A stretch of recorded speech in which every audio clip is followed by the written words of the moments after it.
Good morning बच्चों स्वागत है आपका अपने चैनल SRS लर्निंग में। जो आज की हमारी वर्कशीट है वो वर्कशीट है हमारी 46, जिसे हम कार्यपत्रक बोलते हैं हिंदी में। और ये हमारी कक्षा 10th और हमारा जो सब्जेक्ट है, विषय है, वो हमारा विज्ञान है। ये हमारा 19 अक्टूबर 2020 की जो हमारी ये आज की वर्कशीट है। इसमें जो हमारी है, हमें आज क्या पढ़ना है, अव्यवस्थित से व्यवस्थित करना, आधुनिक आवर्त सारणी। जो हमारा ये चैप्टर 5 चैप्टर जो है हमारा 10th क्लास का, जो हमारा केमिस्ट्री में आता है, हम वो आज पढ़ रहे हैं। तो इससे पहले हम मेंडलीव के आवर्त सारणी के बारे में हम पढ़ चुके थे, लेकिन जो आज हमें पढ़ना है वो आज हमें पढ़ना है आधुनिक आवर्त सारणी के बारे में। तो जो आज है हम अपना जो है ये स्टार्ट करते हैं अपनी वर्कशीट कार्यपत्र का। जो आप ये देख रहे हैं अपने स्क्रीन पर, ये जो आप देख रहे हैं अपनी स्क्रीन पर, ये हमारी आधुनिक आवर्त सारणी होती है, जिसको हम अब जो है 2020 में, या हम जो अब है इसको हम यूज़ करते हैं, हम इसको इस्तेमाल करते हैं। अब हम इसको पढ़ते हैं। क्या है? वैज्ञानिकों के पूर्व मतानुसार तत्व के गुण धर्म उनके परमाणु द्रव्यमान का आवर्त फलन होते थे। ये जैसे पहले साइंटिस्टों ने हमको बताया था। इस अनुमान के आधार पर मेंडलीव ने अब तक के ज्ञात 63 तत्वों के आवर्त सारणी में संबोधित किया था। जो हमारे मेंडलीव थे, उन्होंने कितने तत्वों को लेकर शुरू किया था? 63 तत्वों को लेकर उन्होंने शुरू किया था। और उनके अनुसार क्या था? तत्वों के गुणधर्म उनके परमाणु द्रव्यमान का आवर्त फलन था, मतलब पीरियोडिक फंक्शन था। और हमारा परमाणु द्रव्यमान क्या होता है? जिसमें हमारे प्रोटॉन और न्यूट्रॉन की संख्या हमारी बराबर होती है। हमारा वो क्या कहलाता है? हमारा परमाणु द्रव्यमान हमारा कहलाता है। ठीक है बच्चों, आगे हम पढ़ेंगे कि मेंडलीव की आवर्त सारणी में कुछ तत्वों एवं समस्थानों की स्थिति को स्पष्ट नहीं किया गया था। जैसे हमने पढ़ा था कि उनकी सारणी में कुछ तत्वों और समस्थानों की स्थिति में को स्पष्ट नहीं किया गया था। सबसे पहले हमें पता होना चाहिए कि समस्थानिक क्या होते हैं, ठीक है ना। तो समस्थानिक, जैसे आप यहाँ पे लिखा है, समस्थानिक क्या होते हैं? समस्थानिक वो होते हैं जिनकी परमाणु संख्या तो बराबर होती है, ठीक है ना। क्या है? जिनकी परमाणु संख्या बराबर होती है लेकिन उनकी द्रव्यमान संख्या भिन्न भिन्न होती है, उनको क्या बोलते हैं हम? समस्थानिक। क्या? जिनकी परमाणु संख्या, जिसको हम इंग्लिश में एटॉमिक नंबर बोलते हैं, वो संख्या होती है, लेकिन उनमें परमाणु द्रव्यमान की संख्या क्या होती है? भिन्न भिन्न होती है। और परमाणु संख्या में क्या होता है? हम प्रोटॉन की संख्या को हम लेते हैं। अब हम फिर से आते हैं अपनी वर्कशीट पर। क्या है? मेंडलीव की आवर्त सारणी में कुछ तत्वों एवं समस्थानों की स्थिति को स्पष्ट नहीं किया गया था। तदनुसार इस आवर्त में परिवर्तन किया गया। जब उनकी समस्थानिक, उनको मतलब स्थानीय नहीं दिया, तो क्या है? उनकी आवर्त सारणी में कुछ क्या है? परिवर्तन किए गए। फिर क्या है? सन 1913 में हेनरी मोजले, क्या नाम है वैज्ञानिक का? हेनरी मोजले ने इस त्रुटियों का समाधान किया और आधुनिक आवर्त सारणी का निर्माण किया। उन्होंने जो भी इसमें त्रुटि थी, मेंडलीव की सारणी में जो भी त्रुटि थी, जो भी कमियां थी, उसने हेनरी मोजले ने उसका जो है समाधान किया और एक नई, उसको क्या नाम दिया? आधुनिक आवर्ती सारणी का उन्होंने क्या है? निर्माण किया।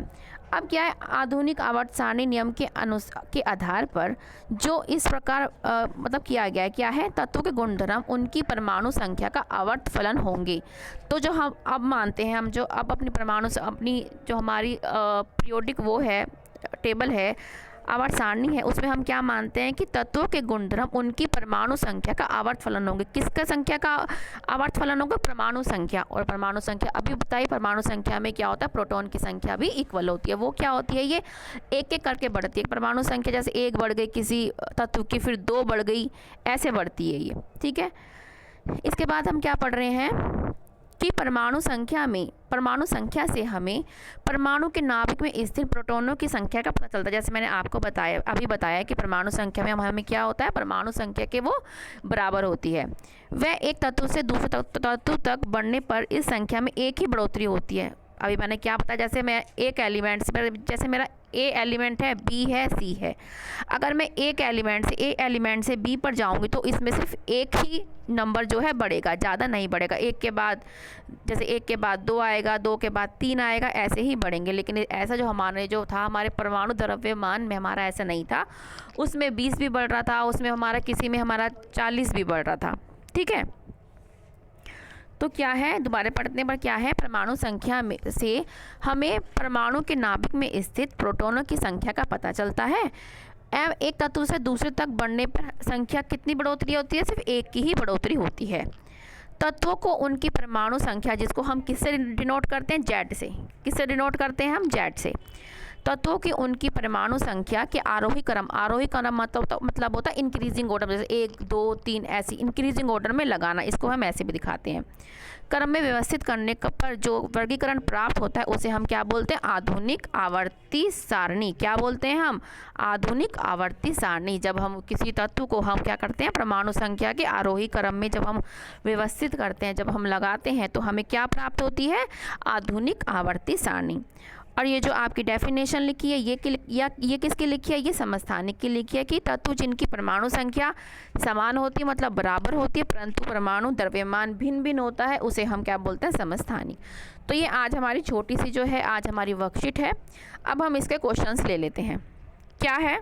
पहला कि आधुनिक आवर्त सारणी का निर्माण किसने किया? मतलब हमें साइंटिस्ट का नाम बताना है। हमने अब यहीं पे पढ़ा था किसने दिया था हमारा, हम यहाँ से पहला लिख लेंगे। क्या है हमारा? हेनरी मोजले ने। किसने दिया था? हेनरी मोजले ने। सन भी लिख सकते हैं आप, 1913। फर्स्ट क्वेश्चन हमारा ये आ गया है।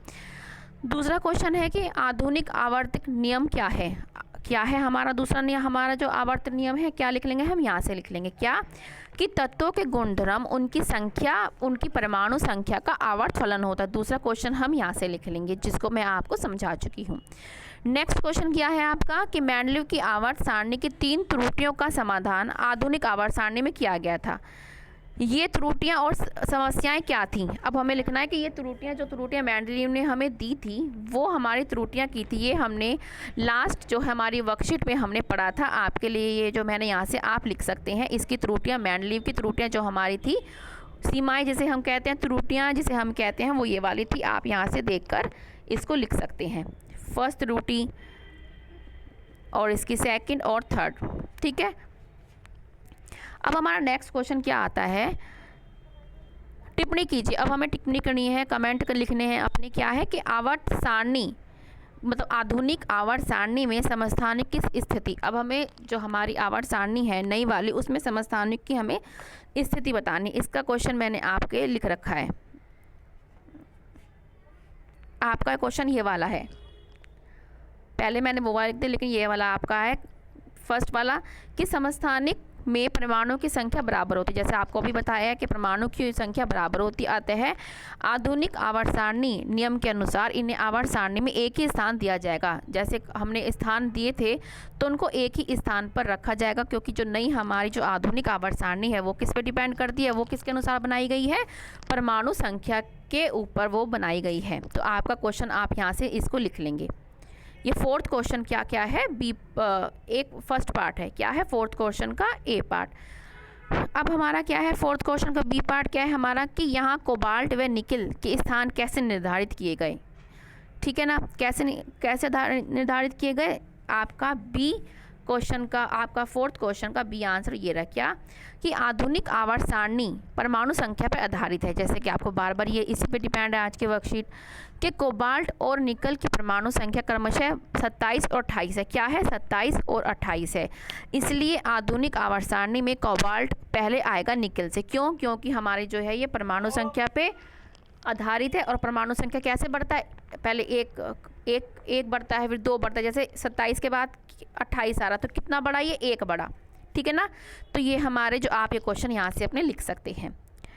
ये आपकी जो मॉडर्न पीरियोडिक टेबल है आपकी ये है। ठीक है ना। आप अगर यहाँ से जाएंगे तो आप पीरियड्स जाएंगे, आपके साथ दे रखे हैं जैसे, और यहाँ नीचे जाएंगे तो आपके ग्रुप में जाते हैं आप। ठीक है। तो बच्चों ये आपकी छोटी सी आज की वर्कशीट है। हमें ये ज़रूर ध्यान रखना है क्या कोविड वाला, कि कोविड-19 के विरुद्ध लड़ाई में सुरक्षित रहने के लिए मास्क हमेशा पहने। जब भी आप कहीं बाहर जाएं तो मास्क का उपयोग करें। अपने हाथों को निरंतर साबुन और पानी से वॉश करें। सोशल डिस्टेंसिंग का आप पालन करें। तो बच्चों ये आपकी छोटी सी वर्कशीट है। अगर आपने अभी तक अपना चैनल SRS लर्निंग जो सब्सक्राइब नहीं किया है तो प्लीज़ उसको सब्सक्राइब कर लीजिएगा, क्योंकि हमारी कोशिश होती है कि सबसे पहले और अच्छा कंटेंट के साथ हम जो है वर्कशीट आप तक पहुंचा पाएँ। और वो तभी पहुंचेगी आपके पास जब आप सब्सक्राइब करेंगे और जो बटन बेल होती है उसको आप दबाएँगे। अब हम मिलेंगे आगे की वर्कशीट के साथ। बाय बच्चों।